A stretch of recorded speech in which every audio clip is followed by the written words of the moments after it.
ఓం నమో నారాయణాయ. ఓం నమ శివాయ. శ్రీమాత్రే నమ.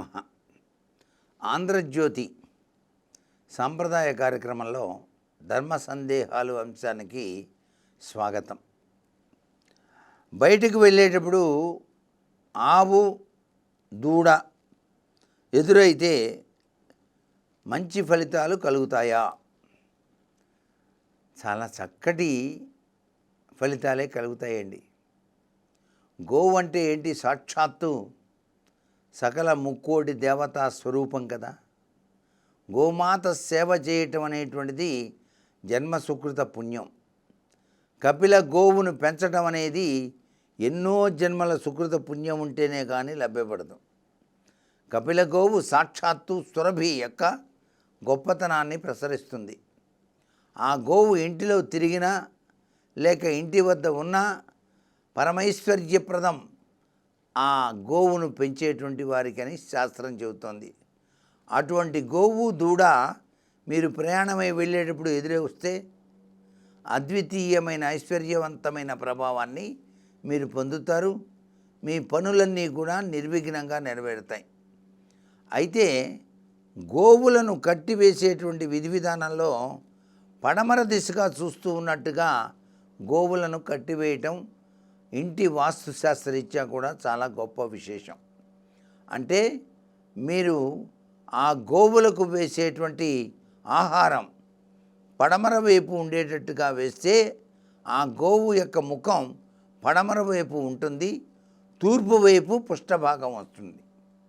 పుష్టభాగం ఎప్పుడూ తూర్పు చూస్తూ ఉండాలి గోమాతకం. అలా పుష్టభాగం తూర్పు వైపుకు కనుక చూసినట్లయితే లక్ష్మీప్రదంగా మన శాస్త్రం చెబుతోంది. గోవు యొక్క విశేషకరమైన పూజ మన జీవితాలలో అద్వితీయమైన అష్టైశ్వర్యానికి నిదర్శనంగా ఉంటుంది. పెద్ద ఇల్లు కట్టుకున్న వాళ్ళు, సంతానం లేనటువంటి వాళ్ళు ఒక్క గోవును పెంచినా చాలు, ఆ ఇల్లంతా కూడా సంతానంతో నిండినట్టే లెక్క. కారణం ఏంటంటే ఇల్లు పెద్దది, మనుషులు తక్కువ అన్నప్పుడు వాస్తుశాస్త్రరీత్యా ఆ ఇల్లు వాళ్ళని మింగేస్తుంది. అంత పెద్ద ఇంట్లో ఇద్దరు మనుషులే ఉండకూడదు. ఆ ఇంటికి తగ్గట్టుగా ఒక 15 మందో 10 మందో మనుషులు ఉండాలి. పెద్ద పెద్ద ఇల్లు. అందుకే రాజప్రాంగణాలు ఉంటాయి. దాంట్లో అందరూ పని మనుషులు ఎక్కువ పెట్టుకుంటారు. వాళ్ళు మనుషులు ముగ్గురే కావచ్చు, కానీ వాళ్ళ కింద పని చేసేటువంటి వాళ్ళు చాలామంది ఉంటారు. కాబట్టి ఆ ఇల్లు సుభిక్షంగానే ఉంటుంది. అలాగే మనం ఇల్లు కట్టుకున్నాం పెద్దది, మన ఇద్దరమే ఉన్నాం ఇంట్లో, అప్పుడు ఆ ఇల్లు మన తినేస్తుంది. అంటే వాస్తుశాస్త్రరీత్యా మింగేస్తుంది అవన్నీ. అందుకని అలా మింగకుండా సంతానం లేనటువంటి వాళ్ళు ఏం చేస్తారంటే ఒక గోవును పెంచుతారు. ఆ గోవుకి సంతానం కలుగుతారు. అందుచేత విశిష్టవంతమైనటువంటి వాస్తు ప్రభావంతో ఆ గృహం ఉంటుంది అని కూడా చెప్పవచ్చు. అంతేకాకుండా గోసేవ చేయటం ఎన్ని జన్మల సుకృతంగానో భావించాలి. గోమాత నుంచి వచ్చేటువంటి ఆ అద్భుతవంతమైనటువంటి ఆ పాలు అమృత తుల్యవంతమైనటువంటి ప్రభావాన్ని ఇస్తాయి. ఆ పాలతో పరమేశ్వరుణ్ణి ప్రతి సోమవారం మాస శివరాత్రి అభిషేకం చేసినట్లయితే ఎనలేని సౌఖ్యం, తరగని సంపత్తో తొలదూగుతాడు మానవుడు. చాలామంది ఆవుల్ని పెంచి వాళ్ళు దాన్ని ఆవు పాలని దేవాలయాలకు పంపించేటువంటి సనాతన మంచి అభిప్రాయం ఉంది చాలామందికి. అలా చేయటం వలన అనేక రీతుల్లో వాళ్ళు అభివృద్ధి చెందుతారన్నమాట. అలాగే శివాభిషేకానికి అచ్చ సిసలైనటువంటి ఆవు పాలు చాలా విశిష్టవంతమైన ప్రభావాన్ని కలిగిస్తాయి. ఆవు పాలు, ఆవు పెరుగు ఈ రెండూ కూడాను దైవ చింతన తత్పరతకి చాలా బాగా ఉపయోగపడతాయి. మనకు అభిషేకార్చనలకు కానివ్వండి, ముఖ్యమైనటువంటి కార్యక్రమాల్లో ఆవు నెయ్యి కూడాను. హోమానికి ఆవు నెయ్యే వాడతాం కదండి. మనం ఏదైనా హోమాలు చేసేటప్పుడు సత్కార్యాల్లో కూడాను హోమానికి ఆవు నెయ్యి వాడతాం. అందుచేత గోవు అంత పరమ పవిత్రవంతమైంది.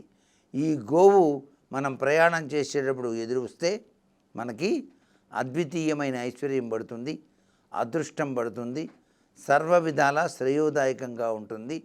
గోసేవ చేసి తరిద్దాం. మన భారతీయ జంతువుగా గోవును తప్పనిసరిగా మన ప్రభుత్వం నిర్దేశించడం చాలా అవసరం. ఎందుకంటే ఆ గోవును సంరక్షించాల్సిన బాధ్యత మన అందరి మీద ఉంది. కాబట్టి ప్రభుత్వం త్వరగా గో సంరక్షణ అని చెప్పేసి జాతీయ జంతువుగా గోవును తప్పనిసరిగా కేంద్ర ప్రభుత్వం కనుక నిర్దేశిస్తే ఈ దేశంలో గోవధ అనేది ఆగిపోతుంది అని కూడా చెప్పవచ్చు.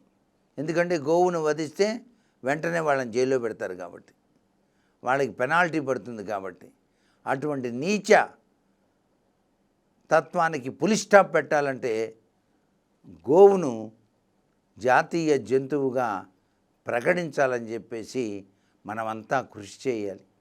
అప్పుడే మనం ఈ దేశానికి సేవ చేసిన వాళ్ళం అవుతాం. అదే అసలు సిసలైన అదృష్టానికి నాంది పలుకుతుంది. సర్వే జనా సుఖినో భవంతు.